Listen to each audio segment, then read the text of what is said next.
Hola, ¿qué tal? Bienvenidos a Voz News. Qué bueno que nos acompañen este viernes 14 de febrero. Los saluda Karina Yapor. Vamos a los titulares. Directo y a la cara, el vicepresidente J.D. Vance le dijo a los europeos la preocupación que hay en Estados Unidos por el retroceso en ese continente respecto a algunos valores fundamentales. Además, Estados Unidos pondrá peligrosas organizaciones criminales de América Latina dentro de la lista de organizaciones terroristas. El alcalde de Nueva York da marcha atrás y quiere que la Gran Manzana deje de ser santuario para inmigrantes indocumentados. Esto y más en Voz News, que comienza ahora.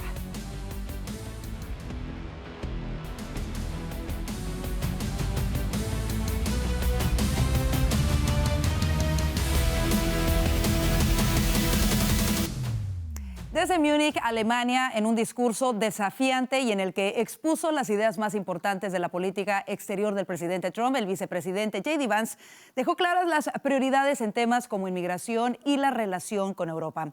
Desde la Casa Blanca, nuestro corresponsal Juan Esteban Silva nos tiene los detalles. Juan Esteban, adelante. Karina, televidentes, ¿qué tal? Yo los saludo desde aquí, desde la ciudad de Washington, D.C. El vicepresidente de los Estados Unidos, J.D. Vance, dio, como usted señala, uno de los discursos más esperados en los últimos tiempos. Lo hizo en la conferencia de seguridad en Múnich, en Alemania, en un foro donde se esperaba, Karina y televidentes de Voz Media, que el foco fuera Ucrania o la reciente llamada de Vladimir Putin con Donald Trump. La verdad es que Vance decidió centrar su discurso en lo que, según él, es la verdadera amenaza para Europa, los desafíos internos que están transformando el panorama político del antiguo continente, y habló de una crisis de identidad. Esto es lo que ha dicho el vicepresidente J.D. Vance. The threat that I worry the most about vis-a-vis Europe is not Russia, it's not China, it's not any other external actor. And what I worry about is the threat from within, the retreat of Europe from some of its most fundamental values, values shared with the United States of America. Now, I was struck that a former European commissioner went on television recently and sounded delighted that the Romanian government had just annulled an entire election. He warned that if things don't go to plan, the very same thing could happen in Germany too. Para Vance, el verdadero peligro no proviene de Moscú ni de Beijing, sino la desconexión, dice él, entre los líderes políticos y los ciudadanos de Europa. En su intervención, de hecho, cuestionó si las élites europeas realmente están al servicio de los intereses de la gente, que al final son los que los eligen. Pero también otro tema es el tema migratorio, bandera de la administración de Donald Trump, porque lo que ha dicho el vicepresidente J.D. Vance es que no hay nada más urgente a que se revise ese tema, la migración. I believe there is nothing more urgent than mass migration. Today, almost 1 in 5 people living in this country moved here from abroad. That is, of course, an all-time high.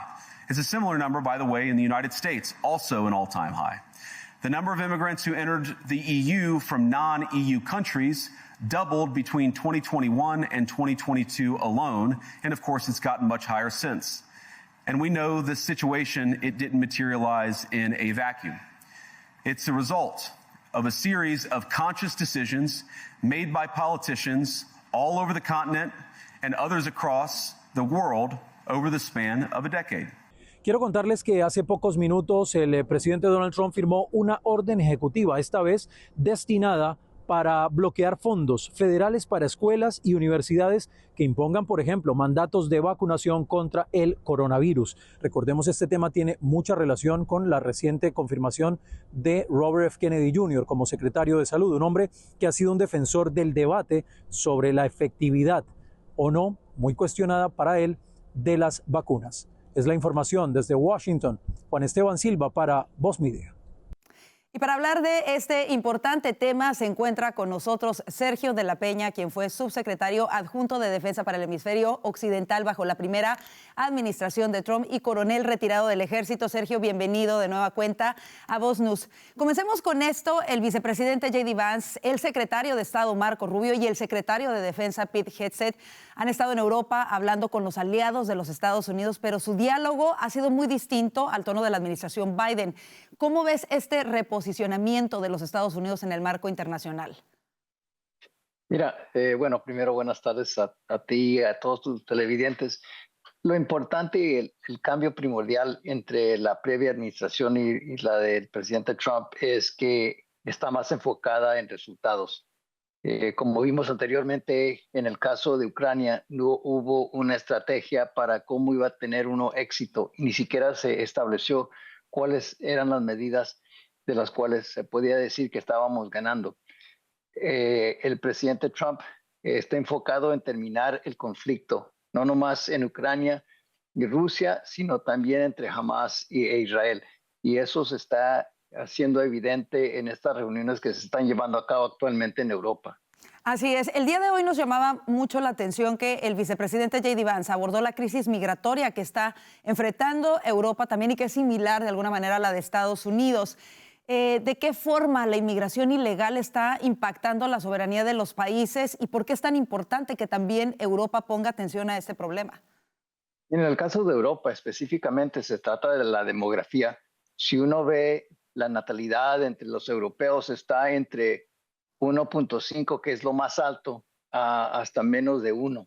Así que eso quiere decir que los europeos no se están reemplazando y cuando ve uno a los inmigrantes que están entrando a Europa, la gran mayoría de ellos del Medio Oriente, ellos están teniendo hasta 5 o 6 hijos. Así que la diferencia es que con el tiempo esta gente va a superar la población de Europa y eso quiere decir que la Europa que nosotros conocemos hoy en día va a ser una completamente distinta, con unos orígenes distintos, hasta posiblemente un sistema legal distinto. Cuando se habla de Sharia, esa es la ley árabe, que es la ley que presenta Islam y no la que es originaria de Europa. Así que esas son algunas de las implicaciones a largo plazo. Pero en el interino estamos viendo lo que ha sucedido en Europa, como lo que sucedió ayer cuando un refugiado de Afganistán lastimó más de 2 docenas de personas en Múnich, donde se está llevando a cabo la misma conferencia. Así que este es un indicio de lo que está pasando.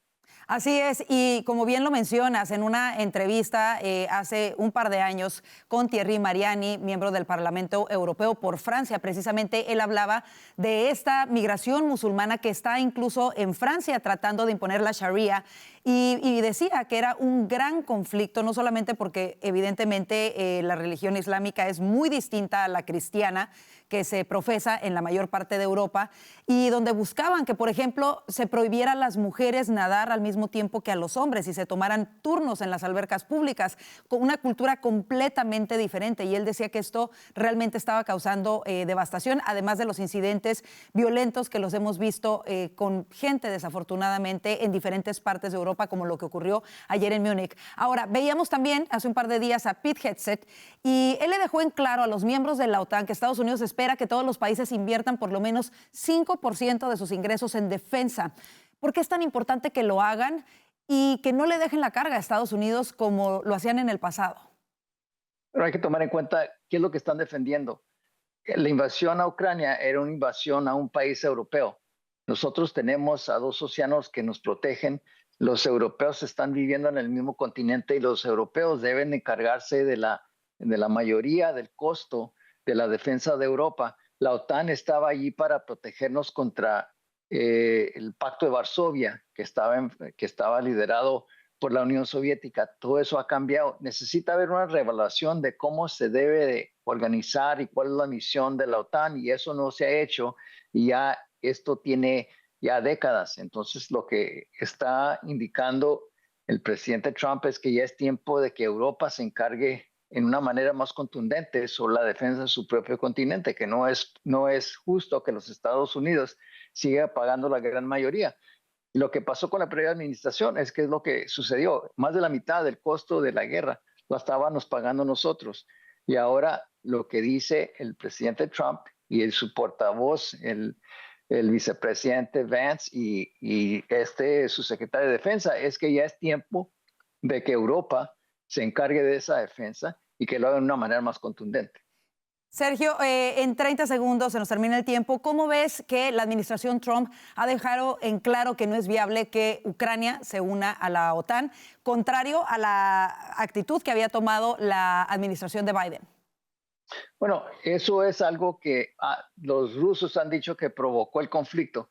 Sí ha sido el presidente Trump en el último periodo, no habían invadido, pero eso ya es la historia y eso ya pasó. Entonces hay que empezar las negociaciones en alguna manera en la cual ambos partidos puedan ganar algo, pero es importante saber que no le puede dar uno todo el oxígeno a Rusia y que ellos entren y hagan lo que le dé la gana y ganen en todas sus posturas. Esto obviamente va a ser una negociación, el presidente lo ha dicho que lo va a hacer y pienso que va a tener buen resultado porque él es un presidente fuerte y es lo que se necesita en Europa en este momento. Bueno, es el mensaje que estamos viendo en este momento, un mensaje de un Estados Unidos de fortaleza, y así lo dejó en claro esta mañana el vicepresidente J.D. Vance.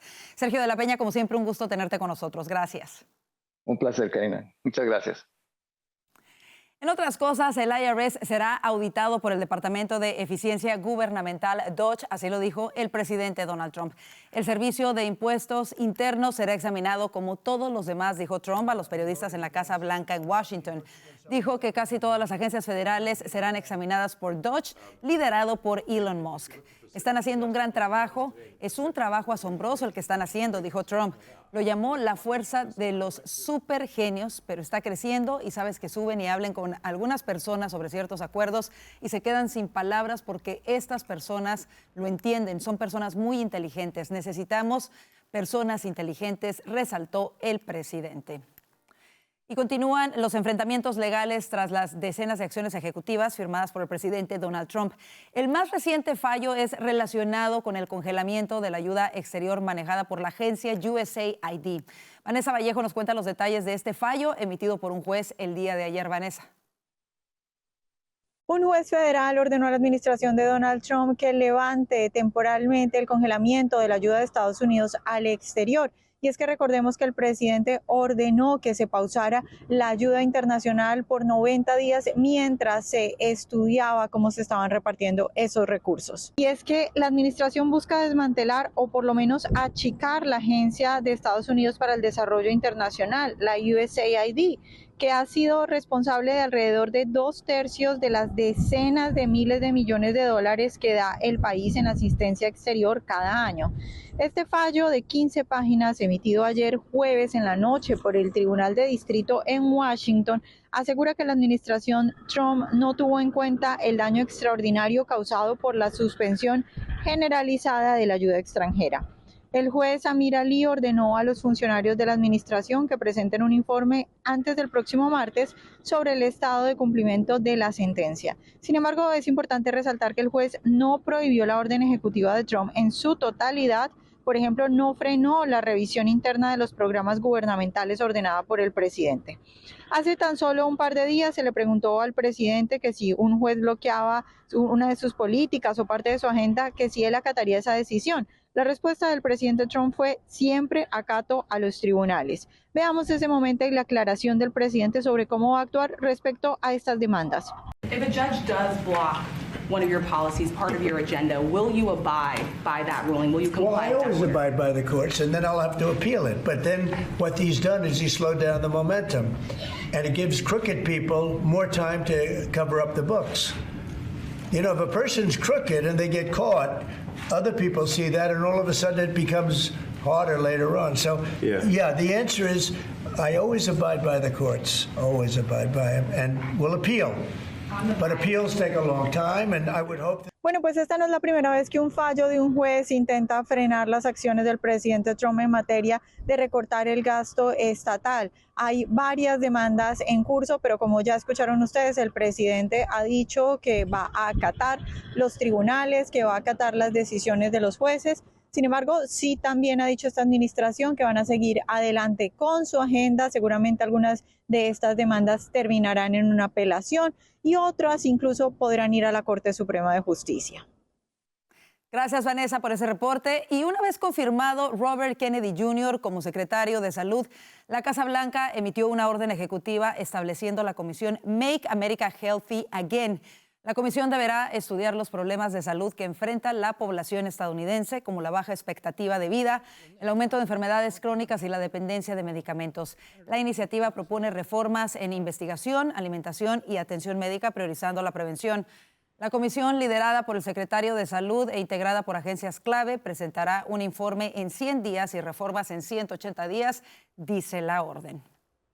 En más información, un juez federal ordenó a la administración Trump que mantenga la financiación federal para los hospitales de todo el país que ofrecen tratamientos de cambio de sexo para menores de edad, menores de 19 años. Esta orden de restricción temporal emitida por el juez Brennan A. Hurston del Tribunal de Distrito de los Estados Unidos para el Distrito de Maryland se produjo en un caso que fue presentado por 6 personas transgénero entre 12 y 18 años junto con padres y grupos de defensa.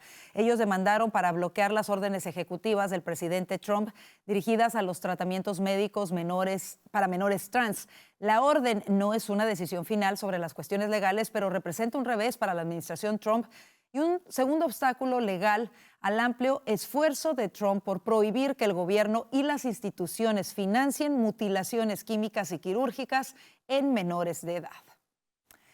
Y el Departamento de Estado estadounidense clasificará como organización terrorista a grupos criminales de Colombia, El Salvador, México y Venezuela. Esto como parte de un decreto del presidente Donald Trump contra esos grupos, así lo informa el diario New York Times. La lista incluye al Tren de Aragua de Venezuela, al Clan del Golfo de Colombia y la Mara Salvatrucha de El Salvador. Trump dio al secretario de Estado Marco Rubio 2 semanas para hacer la designación de estos grupos como terroristas. La lista inicialmente tiene 8 agrupaciones, pero podría variar. Citando a 5 fuentes en condición de anonimato, el diario The New York Times indicó que la designación de terroristas se aplicará también a los mexicanos Cártel de Sinaloa, Cártel Noreste, Cártel de Jalisco Nueva Generación, la familia michoacana y Cárteles Unidos por su participación en el tráfico de drogas y trata de migrantes. Así nos vamos a nuestra primera pausa. El alcalde de Nueva York explica al zar de la frontera cómo su ciudad colaborará en la aplicación de las leyes fronterizas. Además, recuerde que ya puede ver todo nuestro contenido a través de su aplicación favorita. Vaya a Roku, Apple TV o Fire TV, ponga la palabra voz y encontrará todos nuestros noticieros y podcasts para usted.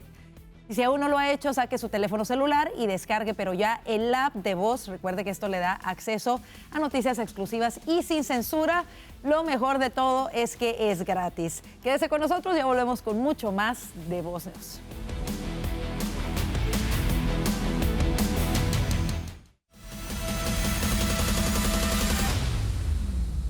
El alcalde de Nueva York, Eric Adams, dijo que se está trabajando en un plan para permitir que las autoridades federales de inmigración operen en Rikers Island, lo que marca un cambio significativo en las antiguas políticas de ciudad santuario de la ciudad. Adams se reunió con Homan esta semana en un encuentro a puerta cerrada, según informaron varios medios. En un comunicado dijo que se estaba trabajando en una orden ejecutiva para restablecer la capacidad de los agentes de ICE para operar en Rikers Island, como fue el caso durante 20 años. Adams dijo además que en la reunión se discutió cómo combatir las bandas de inmigrantes violentos y la incorporación de más agentes del Departamento de Policía de Nueva York en los grupos de trabajo federales.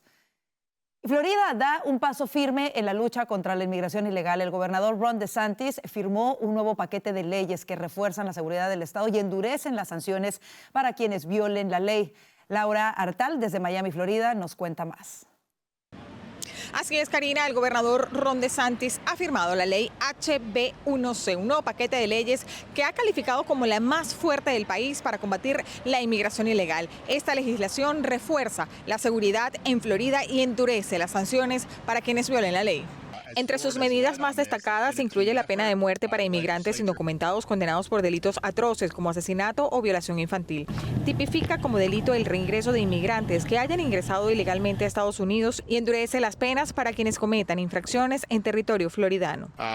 Really, I mean, we just signed this big immigration bill. We're making it a crime to enter Florida illegally. We're able to hold local officials accountable. Locals have to participate in immigration enforcement, no bail for these criminal aliens. Like, there's a lot of really good things that people have been asking for a long time. Mientras algunos sectores critican esta ley por considerarla demasiado estricta, otros ciudadanos la respaldan como una medida necesaria para reforzar la seguridad del Estado y frenar la inmigración ilegal. Salimos a las calles para conocer la opinión de los floridanos sobre esta nueva legislación. ¿Qué más ridículo tú quieres?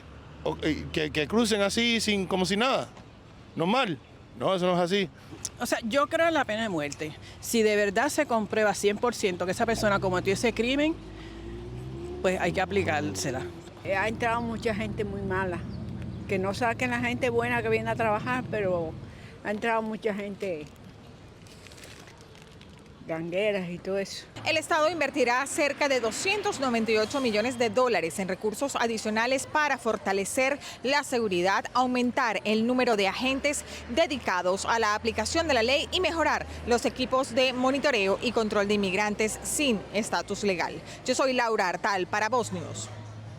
Y la plataforma de videos TikTok ha vuelto tras un breve retiro. La red social se encuentra disponible nuevamente en el Apple Store y en el Google Play.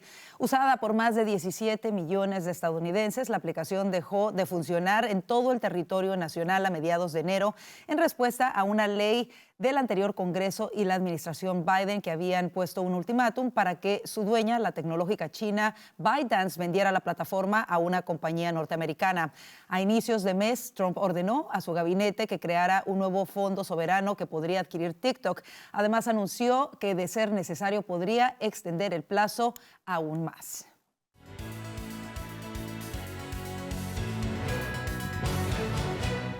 El Papa Francisco fue ingresado en un hospital de Roma este viernes para someterse a pruebas y tratamientos relacionados con la bronquitis que padece y que en los últimos días le ha causado dificultades respiratorias, así lo anunció la Santa Sede. El pontífice argentino de 88 años mostró dificultades para respirar en los últimos días y tuvo que pedir a sus asistentes que leyeran sus intervenciones. El Vaticano precisó que la audiencia prevista para el sábado fue cancelada, al igual que un encuentro con artistas el lunes, y que un cardenal lo reemplazará en una misa el domingo. El pontífice padece bronquitis desde la semana pasada y el miércoles tuvo que renunciar a terminar de leer su discurso en su audiencia general semanal a causa de sus dificultades para respirar. Esperemos su pronta recuperación.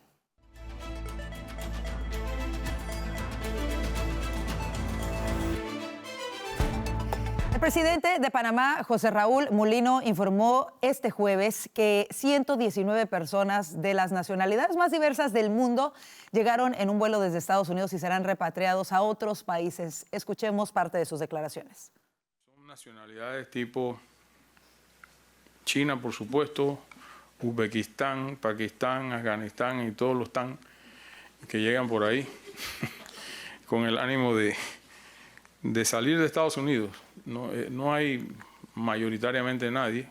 Mulino explicó que los migrantes fueron llevados a hoteles para posteriormente ser enviados a un albergue en la provincia selvática del Darién, fronteriza con Colombia, donde hay una pista aérea que será utilizada en los vuelos de repatriación.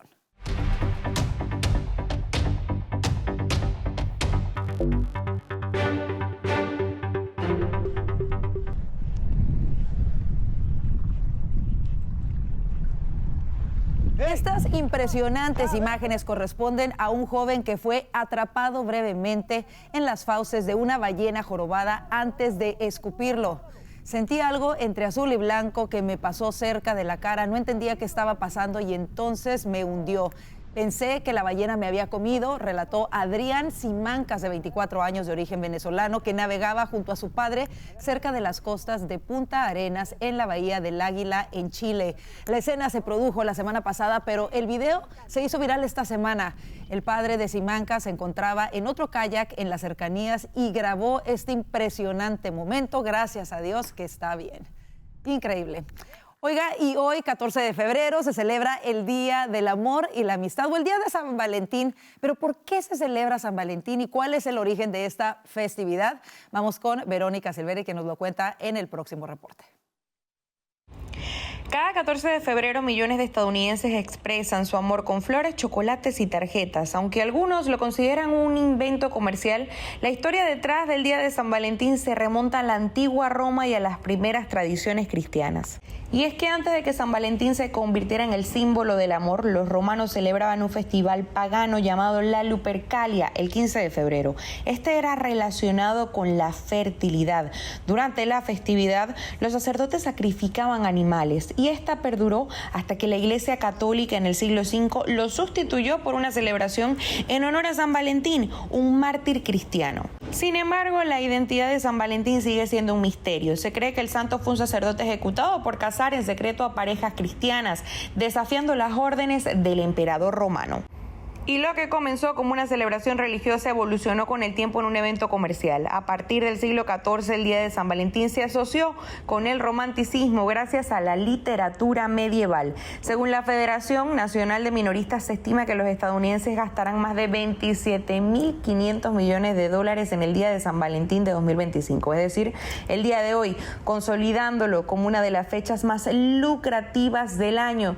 Y es que mientras muchos disfrutan de la festividad, otros la critican por su excesiva comercialización o por la presión que se impone sobre quienes no tienen pareja. Una encuesta de CBS YouGov reveló que el 68% de las personas en relaciones planeaba celebrar la fecha, en comparación con solo el 24% de los solteros. Aunque el Día de San Valentín es en última instancia un reflejo de los tiempos y las tradiciones de cada sociedad, desde los rituales romanos hasta las tarjetas modernas, el significado del amor ha evolucionado, pero su esencia sigue siendo la misma: conectar a las personas.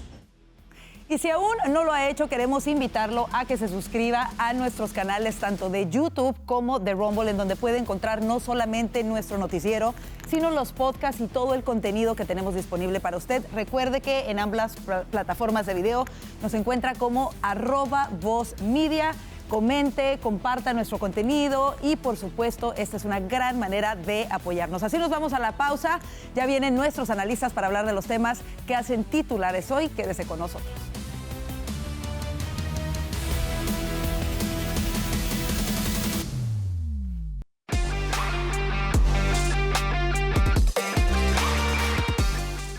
El vicepresidente J.D. Vance criticó a los líderes de Europa por sus políticas de inmigración, el gasto en defensa y dijo que la libertad de expresión en ese continente está en retirada. Para hablar de todo esto a mayor profundidad están con nosotros Alfonso Aguilar, abogado y analista político de Voz, Orlando Avendaño, periodista y analista político de Voz, y Franklin Camargo, analista político. Bienvenidos al panel del día de hoy. Comenzamos con este tema que está haciendo titulares. Comienzo con esto. ¿Qué les pareció el tono utilizado por J.D. Vance? Vimos un J.D. Vance hablándole fuerte y a la cara a los líderes europeos. Y comienzo contigo, Franklin. Muy buenas tardes. Yo creo que fue un discurso muy directo y que marca una nueva era de política en los Estados Unidos y sus relaciones con Europa. Básicamente, sí, entendemos que China es nuestro enemigo, entendemos que Rusia representa ciertas complejidades de política exterior y actualmente hay un conflicto que estamos tratando de solucionar en el este de Europa, pero no olvidemos los principios, los valores, las ideas que hicieron al hemisferio occidental un hemisferio libre, un hemisferio civilizado, un hemisferio próspero y uno diferente, uno moralmente correcto. Ideas que además de alguna u otra forma inspiraron a una versión incluso mejorada, como lo fue los Estados Unidos de América a través de su independencia y el sistema de gobierno que crearon los padres fundadores. J.D. Vance fue muy claro y muy directo. En el Reino Unido, en Alemania, y además él situaba ejemplos concretos de violaciones de libertad de expresión, atropellos que se le hacen a las libertades individuales. Y esto es muy importante que nosotros podamos hablarlo, porque sí, Rusia es un régimen autoritario inmoral que asesina a sus oponentes políticos. China es un régimen autoritario que discrimina a las personas no solo por sus ideas políticas, sino incluso por su origen étnico o su religión. Pero muchos países occidentales están adoptando en diferentes versiones o grados alguna de estas ideas. Lo vimos el año pasado cuando en el Reino Unido personas por publicar un meme, un chiste que pudiese ser de humor negro o racista, podían ir a la cárcel. Y aunque a mí no me gusten necesariamente esos chistes, nunca hay que darle el poder al Estado de cometer esta clase de atropellos. Y eso fue lo que hizo J.D. Vance. No seamos hipócritas. Muchos de estos países que han representado por mucho tiempo lo mejor de nosotros y ha sido una guía a seguir, hoy está adoptando ideas inmorales y peligrosas. En ese mismo tono, a mí me llamó mucho la atención un momento en el que J.D. Vance señala el ejemplo específico de un hombre que fue encarcelado simplemente por haber estado orando cerca de una clínica abortiva, orando por un bebé que él y su novia o su pareja años atrás habían abortado. Entonces este señor había ido, estaba cerca de la clínica abortiva y estaba orando por ese bebé y fue encarcelado. Y él lo dijo incluso con un tono irónico. Dijo, sí, dio el nombre y dijo, porque cometió el horrendo crimen de orar por un bebé que él y su pareja habían abortado en el pasado. Y se los echó a la cara. Y luego dijo algo muy similar a lo que hizo la administración Biden en Estados Unidos. Pero tienen que saber una cosa, la administración nueva, hay un nuevo sheriff en town, hay un nuevo sheriff en el pueblo y va a ser completamente diferente y espero que ustedes estén dispuestos a trabajar en ese sentido con nosotros. ¿Qué te parece este mensaje tan contundente, Alfonso, en donde manda J.D. Vance no solamente sobre los temas más estrictos como la crisis migratoria o la defensa, sino hablando de los valores que caracterizan a Estados Unidos, y él se toma el tiempo de decírselos a la cara que están preocupados porque Europa ha perdido muchos de sus valores?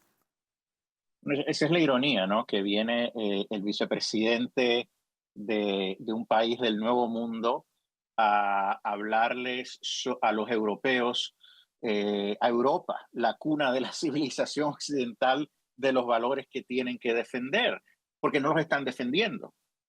O sea, y él es muy claro, ¿no? Como decía Franklin, que sí, Rusia, China pueden ser un reto, pero no son los retos principales. El reto principal es no defender la identidad democrática de los países europeos. Y eso crea un problema con Estados Unidos porque entonces ya no hay valores comunes. Si no vamos a defender la libertad de expresión, si no vamos a defender la libertad religiosa, si vamos ahora a limitar partidos políticos, vamos a invalidar, como en Rumania, la Corte Europea, invalidando una elección democrática. Entonces, él dice, mira, luchamos una Segunda Guerra Mundial contra un régimen autoritario que limitaba estos derechos, que prohibía los partidos políticos, Hitler, y después una guerra fría en contra de otro régimen autoritario, y ahora ustedes están haciendo exactamente lo mismo. Entonces, eso crea un problema. Yo creo que fue un discurso contundente, intelectual, o sea, sabemos que J.D. Vance es un intelectual, pero realmente en defensa de los valores comunes, fundacionales de nuestra cultura occidental. O sea, si ustedes quieren tener una alianza con los Estados Unidos y quieren salvar Europa, defiendan su identidad y sus principios. Por eso al final termina citando a Juan Pablo II en un tono más optimista, diciendo, no tengáis miedo, ¿verdad? Ese mensaje del Santo Padre en su misa inaugural que inauguró el pontificado Juan Pablo II, ¿no? Así es. Una persona que luchó, ¿verdad?, contra el comunismo, ¿no? Entonces, como que incentivando a los europeos, exhortándolos a defender su cultura, no tener miedo y escuchar a su pueblo, porque su pueblo está preocupado, pero lo están censurando, porque tienen miedo a hablar. Así es. Una de las crisis que está enfrentando la Unión Europea y que la puso sobre la mesa J.D. Vance es la crisis de la inmigración ilegal y mencionó que era similar a lo que está ocurriendo en los Estados Unidos. Nada menos, ayer veíamos un atentado terrorista terrible perpetrado precisamente por un refugiado en Múnich, en donde se está llevando a cabo precisamente esta conferencia de seguridad. ¿Qué significa que se ponga este tema sobre la mesa, Orlando? Y lo que significa tanto para Europa como para los Estados Unidos, esta desestabilidad que ha creado la inmigración ilegal, incontrolable en los últimos años. El discurso de J.D. Vance fue excepcional. Yo creo que va a quedar en la historia como el comienzo, el bautizo de esta nueva etapa, este nuevo orden que va a implicar que Europa reflexione profundamente. Y lamentablemente para Europa ha llegado a este punto y va a tener que hacerlo a la fuerza. J.D. Vance también, yo creo que se perfila como el futuro de la derecha, una derecha que defiende la tradición conservadora, pero además muy sensata, y una derecha que entiende el papel de las naciones, un concepto que Europa ha abandonado por completo, amén de esa supranacionalidad que es la Unión Europea y que ha fracasado en todo sentido. Europa puso en las manos de Estados Unidos su defensa por años y ahora le reclama a Estados Unidos que continúe protegiendo a Europa para resguardar su soberanía de la voluntad de Putin. Pero es que la soberanía europea no existe. Fue completamente diluida desde el momento en que primero puso su seguridad en manos de Estados Unidos y segundo diluyó por completo las fronteras, amén de la multiculturalidad. Europa como concepto está en degradación, pero yo creo que existe la voluntad de cambiarlo. Esto va a ser muy duro para los europeos, pero tienen que actuar rápido. Cada nación va a tener que defenderse por sí misma, va a tener que resguardar sus fronteras, su soberanía, y esa es la única manera de realmente contener a lo que considera Europa que son sus enemigos, sus amenazas. Si Europa quiere evitar que Putin continúe avanzando, va a tener que fortalecerse, no estar dependiendo de Estados Unidos, porque este es un Estados Unidos que entendió su papel en el mundo. Para que realmente tenga una preponderancia y una fuerza imperial, va a tener que dejar de ser el hegemón del mundo. Y yo creo que lo que viene es un reordenamiento que va a ser muy próspero para Europa. Y creo que ha sido ese mensaje de fortaleza el que ha querido establecer esta administración. Es la tercera semana de gobierno de Donald Trump y envió a 3 de sus más importantes funcionarios, el vicepresidente, el secretario de Estado, el secretario de Defensa, que dejan un mensaje muy fuerte a los europeos. Vámonos al siguiente tema, porque lo que parecía increíble que ocurriera está pasando el día de hoy. El alcalde de Nueva York, Eric Adams, dijo que va a colaborar con el zar de la frontera para que se cumplan las leyes migratorias. Nueva York, lo discutíamos hace tiempo, hace algunos años, él decía que eran bienvenidos todos los inmigrantes ilegales con los brazos abiertos. Ahora es un giro de 180 grados. ¿Significa esto ya en realidad que la Gran Manzana no será más una entidad santuario, Alfonso? Yo creo que efectivamente, obviamente unos incentivos muy importantes que tenemos que reconocer, ¿verdad? Así es. Como que el Departamento de Justicia dejara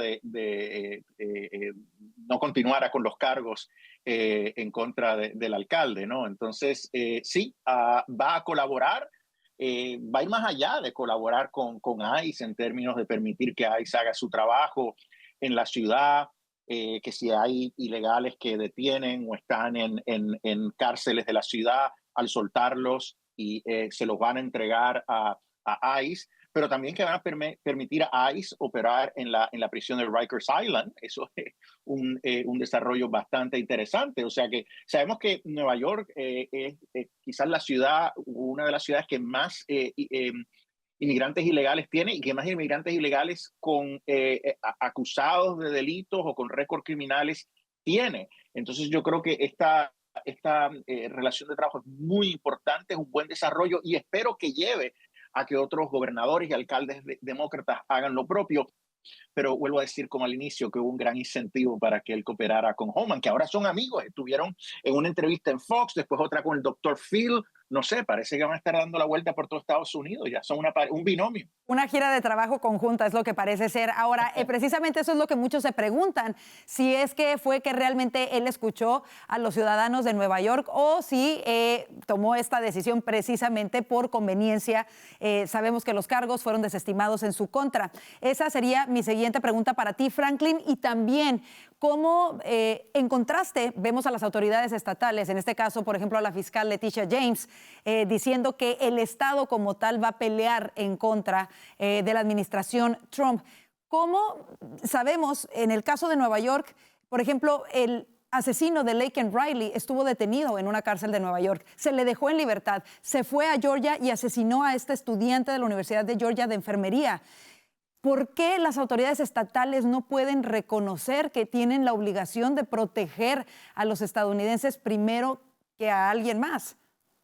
Porque su política de Estado es hacer todo lo contrario. Y qué bueno que pongas el ejemplo del asesino de Laken Riley, José Ibarra, venezolano, del Tren de Aragua. Porque este caso no solamente se debió haber evitado teniendo una frontera segura, sino incluso que las políticas de Estado de Nueva York y de la ciudad también de Nueva York, a través de fiscales y a través de también obviamente la gubernatura, la propia constitución y las leyes de este Estado, incentivaron y permitieron que eso sucediera. José Ibarra cometió una agresión a un menor de edad y fue detenido. Una persona que tenía un historial de haber ingresado de manera no autorizada y tener lazos con el Tren de Aragua, una organización que, bueno, que esperemos que termine siendo formalizada como organización terrorista dentro de los Estados Unidos. Y no solamente no lo metieron preso, no le dieron una condena o no llamaron a ICE para deportarlo porque había cometido una agresión a un menor de edad, sino que estuvo libre por las calles y luego le financiaron un vuelo humanitario a Georgia. El gobierno, los pagadores de impuestos en Nueva York le pagaron un vuelo humanitario a un delincuente que había ingresado de manera no autorizada para que se trasladara a Georgia y terminara asesinando a una chica, Laken Riley, estudiante de enfermería, que hoy debería estar viva. Esto no es politizar una tragedia, esto es estudiarla, entender sus causas y cómo los factores políticos permitieron esto. Eric Adams no es ni de cerca santo de mi devoción, yo creo que tiene mucho de hipócrita, y sí, utilizo ese término específicamente porque él era de los demócratas, y que esto las personas lo sepan, que durante la primera administración de Donald Trump decía: un muro lo que hará es dividirnos. Donald Trump no entiende los principios y los valores que fundaron a los Estados Unidos de América, y le encantaba citar la famosa frase que existe en la Estatua de la Libertad en Nueva York precisamente. Y todo eso está muy bonito. El problema es, y como decía una gran filósofa, una de las más influyentes del siglo XX, Ayn Rand, puedes ignorar la realidad, pero no puedes ignorar las consecuencias de ignorar la realidad. 3 años, 4 años de administración Biden dejaron que inmigrantes indocumentados ingresaran a los Estados Unidos y se trasladaran a Nueva York. El costo que tiene mantenerlo en las escuelas, en los hospitales y en los hoteles que le financia la ciudad, que operen y cometan crímenes y agresiones constantemente, que los votantes estén hartos y obstinados de la situación, lo que está sucediendo. Encima hay que sumarle los casos que tiene Eric Adams, que yo no estoy a favor, por cierto, de que se los haya retirado la fiscalía. Y Eric Adams dice: ahora, cuando le conviene, ¿sabes qué? Probablemente sí hay que deportarlos. Es mejor que nada, aclarar, es mejor que mantenga su posición, pero igual no hay que olvidar que estos problemas se pudieron haber evitado si Eric Adams hubiese tenido otra posición en primer lugar. Por supuesto. Ahora, aquí lo que vemos es que, al menos en este punto, él está dispuesto a cooperar con las autoridades de inmigración, pero aún hay muchas otras autoridades demócratas que no, que aún con todas las consecuencias que hemos visto, asesinatos de mujeres, crímenes en las calles, bandas criminales como Tren de Aragua tomando, aterrorizando a residentes, como en el caso de Colorado. ¿Qué más falta para que reaccionen estas autoridades que no quieren dejar estas prácticas de ciudad o entidad de santuario, Orlando?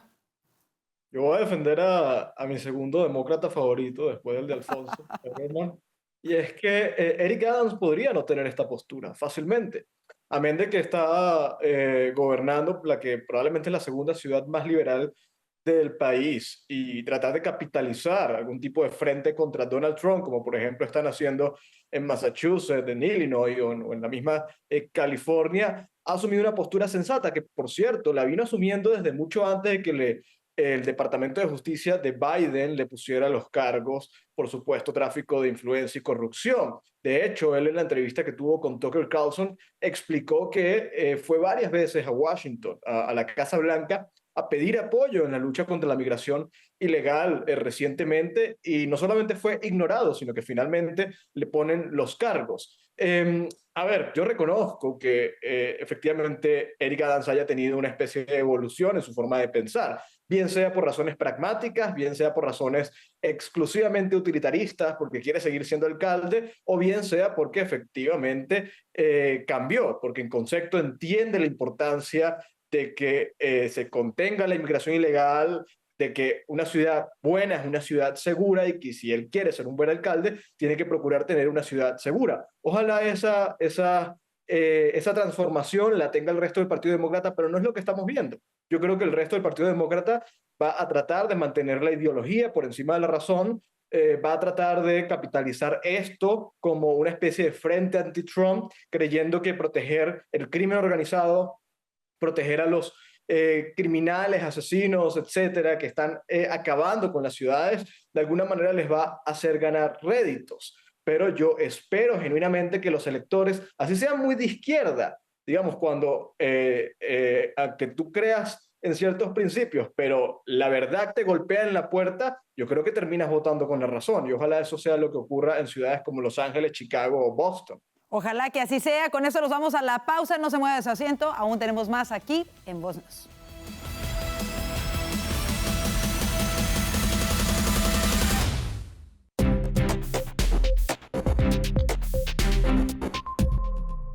Es viernes, llega el segmento favorito de muchos aplausos y abucheos. Y para terminar con las cosas positivas, pues comenzamos con las no tan positivas. Nos vamos con los abucheos primero y comenzamos contigo, Orlando. ¿Para quién van tus abucheos de esta semana? Para la Unión Europea en general, para el Consejo Europeo, para los funcionarios europeos, para la megaburocracia europea, que no ha entendido su rol, no entienden que no gozan de legitimidad y que ya se han desgastado.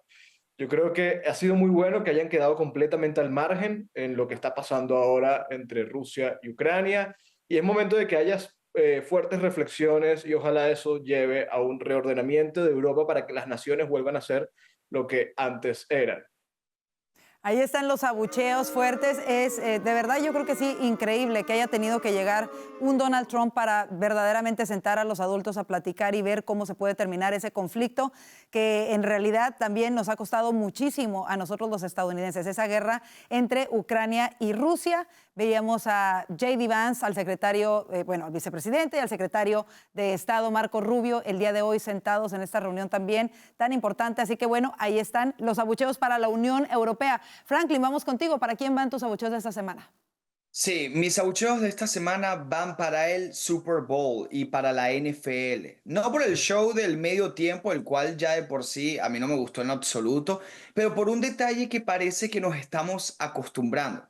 Y es que por quinta edición consecutiva en el Super Bowl se emitió lo que fue, o se entonó lo que fue, o lo que ellos llaman el himno nacional negro, el himno nacional afroamericano. Quinta edición consecutiva. Para quienes no lo sepan, esto es un supuesto himno nacional de los Estados Unidos, pero no el clásico, no el de todos, sino exclusivamente para los afroamericanos. Esto es una contradicción en términos, porque Estados Unidos no fue una nación fundada en identidades, en etnia, en raza. Lo que hace especial a los Estados Unidos es que fue fundada en ideas, en principios y en los mejores. Es una nación bajo Dios, como lo dice bien el juramento a la bandera, y no se ha de dividir o segregar los himnos nacionales. Una cosa terrible. Así como no existe un himno hispano en los Estados Unidos y no debería existir, no le quiero dar ideas a la izquierda, tampoco debería haber y mucho menos entonar o celebrar en un evento tan americano un himno nacional afroamericano.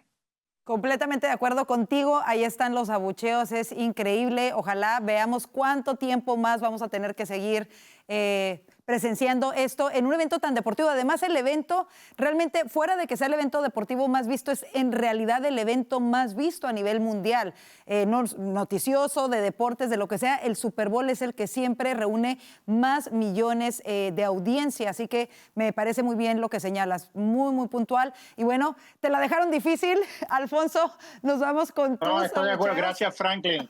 Aparte que el halftime show fue malísimo. Obviamente, ustedes saben que a mí no me gusta la música de Kendrick Lamar, pero bueno, dejará que Orlando la defienda. Podemos abrir otro debate aquí con Orlando sobre gustos musicales. Estoy contigo, Alfonso. No me gustó el halftime show, pero ya, hasta ahí llego. Bueno, yo quiero abuchear a una figura anacrónica en Washington y es el senador Mitch McConnell, que fue el único republicano en votar en contra de la confirmación de Tulsi Gabbard y de Robert Kennedy Jr. Este hombre fue líder de los republicanos en el Senado hasta ahora y se pone con estas pequeñeces, ¿verdad? Que claramente es una vendetta personal en contra del presidente Trump, en vez de pensar en los mejores intereses de los ciudadanos de este país, podían perfectamente, como sus compañeros republicanos, votar por estas dos personas, pero no lo hizo sencillamente para antagonizar al presidente Trump. Me parece que es una persona que lleva demasiado tiempo en Washington. Yo creo que es hora que se retire. Ahí están los abucheos fuertes para Mitch McConnell, lo mencionábamos ayer, que además ya tiene años teniendo episodios que ponen en duda, por supuesto, su capacidad cognitiva, su salud, y como tú lo dices, lleva tantos años ahí en Washington, quién sabe si debería de seguir en el puesto en el que está. Y bueno, ahí están los abucheos para él, pero vámonos a las cosas positivas también. Tenemos aplausos de la semana. En este caso, comenzamos con los aplausos de Franklin. ¿Para quién van tus aplausos?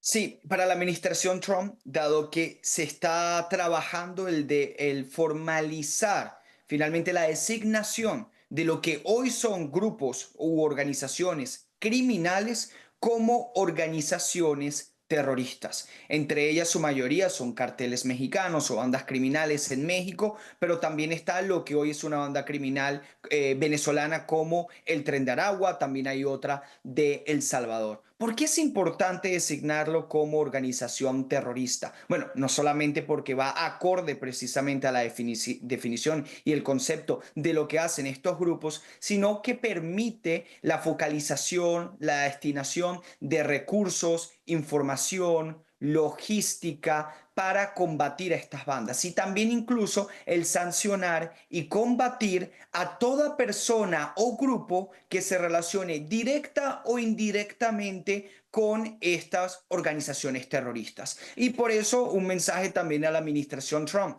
que no se olvide que el líder del Tren de Aragua, lo que va a ser formalmente una organización terrorista designada por los Estados Unidos, es Nicolás Maduro. Y no es que colabore indirectamente, es muy directamente y también así todos los miembros de su cúpula.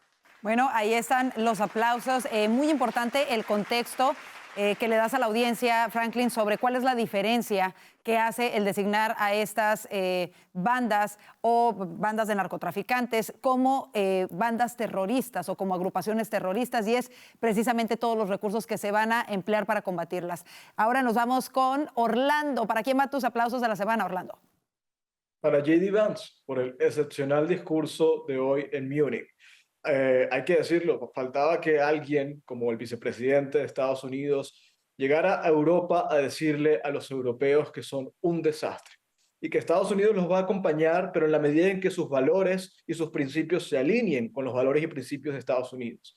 Desafortunadamente eso hoy no está ocurriendo y yo me quedo con la frase que dijo J.D. Vance. A mí lo que más me preocupa de Europa no es el enemigo externo, es el enemigo interno, que están retrocediendo en la defensa de sus valores. Y precisamente por haber retrocedido en esa defensa es que el enemigo externo ha avanzado. Es momento de que Europa escuche a J.D. Vance, entienda que el mundo cambió y afortunadamente está alguien como el vicepresidente para decirlo de una manera impecable. Hacía falta que un funcionario les hablara así y para él van por eso los aplausos. Casi igualito que Kamala Harris, ¿no? Bueno, era broma para hacerlos reír. Ahí están los aplausos para J.D. Vance, que lo ha hecho sumamente bien. Cerramos contigo. ¿Para quién van tus aplausos, Alfonso? Bueno, pues yo voy a aplaudir a un Musk, pero no a Elon Musk, sino a su hijo de 4 años, ex-Musk, que estuvo presente durante una conferencia de prensa que tuvo su papá junto al presidente Trump en la oficina ovalada. Y debo decir que se comportó para un niño de 4 años súper bien. Sí estuvo inquieto, se puso a hablar un poquito, pero caramba, tiene 4 años, hay que aplaudirlo. El propio Elon Musk, sin embargo, al final reconoció que quizás no fue tan buena idea tenerlo presente durante la conferencia de prensa. Creo que tiene razón, pero bueno, hoy es viernes, aplaudamos a ex-Musk, que además el presidente Trump lo descubrió como un individuo que es un genio. Oye, ahí están los aplausos. A mí, la verdad, en lo personal, me encanta cuando los padres tenemos la oportunidad de involucrar a nuestros hijos en nuestro mundo desde pequeños, porque es una manera de pasarles el legado, ¿no? Y así lo veo yo precisamente con el hijo pequeño de Elon Musk. Lo único que no le aplaudo es el nombre. No me gusta el nombre de ex para un niño. Ya sabemos que Elon Musk está obsesionado con la X, pero bueno, un niño adorable, de verdad que sí lo hizo muy bien. Para tener 4 años se comportó mejor que muchos adultos, y eso ya está por decir. Pues un gustazo tenerlos como siempre. Gracias, Franklin Camargo, Orlando Avendaño, Alfonso Aguilar, por estar con nosotros. Feliz día de San Valentín para todos ustedes. Y también gracias a ustedes en casita por siempre preferir Voz News, por estar con nosotros. Queremos invitarlos a seguirnos a través de nuestras redes sociales. Aquí las tiene en pantalla. Si aún no nos sigue, síganos, mándenos mensajes, compartan nuestro contenido. Si quiere ver de nueva cuenta este noticiero o cualquiera de nuestros podcasts, vaya a nuestra plataforma de YouTube o Rumble. Nos encuentra como @VozMedia o a su plataforma de podcast favorita. Que tenga un excelente fin de semana y, si Dios lo permite, le esperamos el lunes. Bendiciones.